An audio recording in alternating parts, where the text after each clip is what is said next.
slide. I think you've been familiar with the VUCA word. Tama? Volatile, uncertain, complex, ambiguous, kaya hindi pa yan ay VUCA, disruptive. Diba? Pero alam ba ninyo obsolete na yan? At sasabihin niyo sa akin, hindi pa nga namin nakaliyan, obsolete agad. Pa nga namin na-explore. Yes, it's already obsolete. Why? The world is no longer called the VUCA world. It's now called, next slide, the BANI world. Sino nakakaalam na yan? BANI. Okay. The BANI world is Brittle, Nonlinear, and Incomprehensible. Kung dati, bukad siya, ngayon, BANI. Bakit naging BANI? Next slide. Okay. Brittle. It's easy to shatter, is subjected to a total and sudden failure, and susceptible to catastrophe at any time. This was brought about by, nakita yung magic word, COVID. Diba?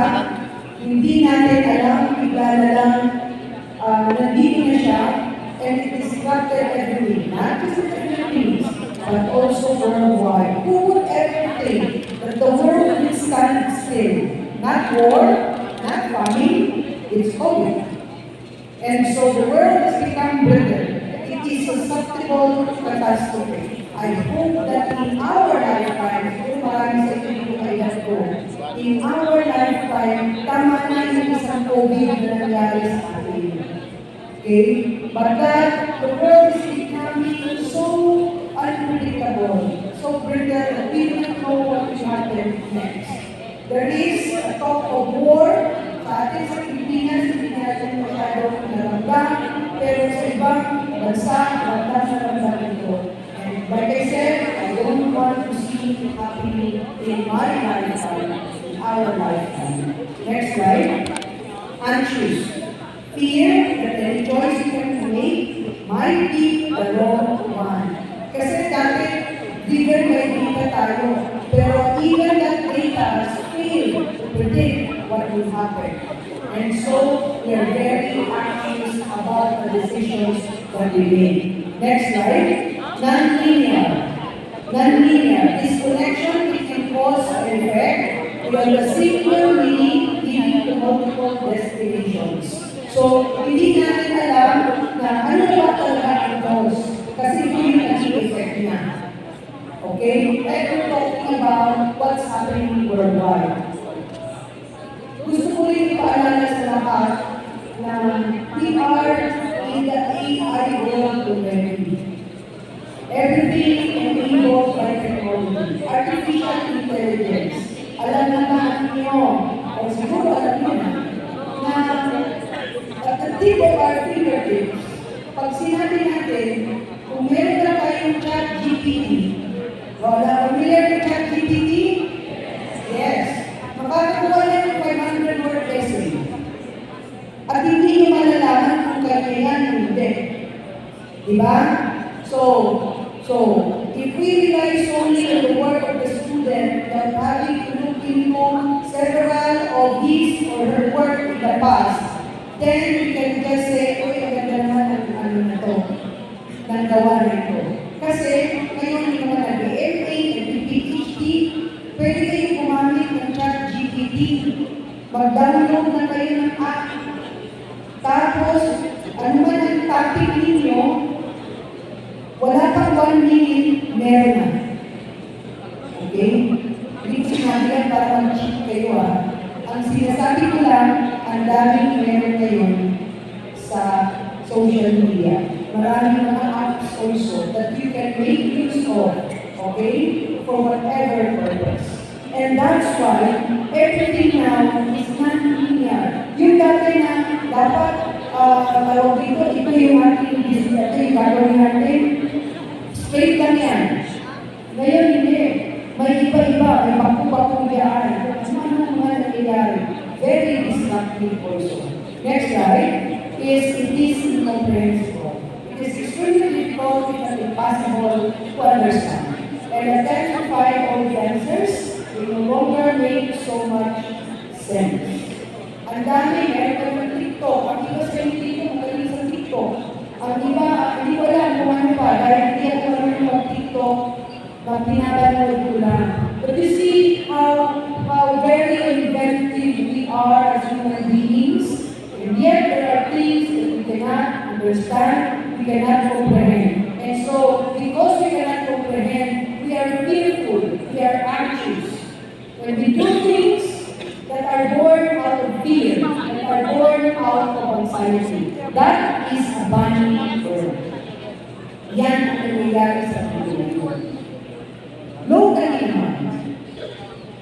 Locally, as education, as one belongs to the education sector, the need to establish and maintain a child-proof school with future-ready learners has become more urgent. A child-proof school. Ano ibig sabihin nun? Kasi, education plays a major role in empowering students to face the challenges brought not just by the book of work but by the BANI work, more recently, the pandemic. Next slide. So, syempre, education kailangan magbago. Education is no longer about teaching students something alone. It is more important to be teaching them to develop a reliable compass and the navigation tools to find their own way in a world that is increasingly complex, volatile, and uncertain. I highlighted develop a reliable compass and navigation tools. We said in the technical curriculum that we are trying to develop students to possess that have 21st century skills. And so, we give them those navigation tools, the 21st century skills. But what is their compass? Kailangan, hindi lang ang curriculum mag-asiset na. Kailangan, kami principal, araw-araw, ipinapakita niya kung anong compass meron siya. Kasi yung compass na yun, yun ang compass din ng mga teachers at ng mga bata. I will elaborate on that later. Next slide. So, learning a tool, once and for all, I'd like to remind everyone, is not an option. Yung mga principal na hanggang ngayon nagpapagawa pa rin ng mga reports nila sa teachers, pigilan nyo yan. Kaya alam din ang mga principals na ang gumagawa ng kanilang thesis at presentation ang teacher nila. Pigilan nyo natin yan. Okay? Ay mga principals din na hindi pa rin alam paano i-navigate ang Excel, ang PowerPoint. Basic. Kasi daw meron naman ako ng mga admin staff na gagawa niyan. Okay? Learning a tool once and for all is not an option. It is a must. Kailangan yung matutunan yan. Magaling ka kayo mag-TikTok eh. Pati hindi nyo kaya mag-PowerPoint. O kaya ay magaling kayo sa Facebook, Messenger, Snapchat, ano pa, Twitter. Ano ba? Kung ano pa. Pero yung basic o yes, tama. Dapat alam nyo din paano navigate yung mga app na kaya natin gawin para matulungan natin ang mga. That's just what I'm saying. Okay? Next slide. So the learner of the future is more aroused and proactive due to high level of exposure and guidance available across different platforms. Napakahirap nito. Sabi nga nila, napakahirap na ngayon magturo ng mga bata. You have to take that seriously. Napakahirap ng magturo sa mga bata. Bakit? They are so wired in the internet that it's difficult to get their attention. Okay? Titignan niyo yung mga bata, ano yung kanilang favorite? TikTok siguro, YouTube, well, they're into Netflix and the like. Mabilis ang mga pangyayari. Pagkagat ang turo, pabagal, in 5 minutes, wala na po ng attention ng mga bata. The attention span has become so very little. But it is important because of the engagement of technology. That's why it's important for you as principal to think of ways to help your teacher, okay, get back that interest of the children in the topic, in the lesson. Next slide. Okay. Learners now are consumers and producers of any digital content. Alam niyo ba ang ibig sabihin ito? They are not just watching, they are not just viewing, they are creating content. Paano? Di ba yung mga nag-vlog? Kumikita sila dun. Ang iba, kumitigil sa pag-aaral. Bakit? Kumikita sila sa kanilang vlogging, ano ba ang purpose daw ng pag-aaral? There are students like that. They are not just consumers, but they are also producers of content. Nag-TikTok, pag-marami o reels, pag-marami ka naman dyan, maraming viewers, nagkakapera. Alam mo, hindi na, learners, pwede mo nag-guro din, o pag siguro ang principal, siguro ang mga director na gano'n. Pero, ang sinasabi ko na, we are not just consumers, we are also producers of digital content. So, kaya nagturo dito, digital and global citizenship. Kasi ang daming bullying sa schools. Diba? Pero maraming bullying na nangyayari sa internet. Okay?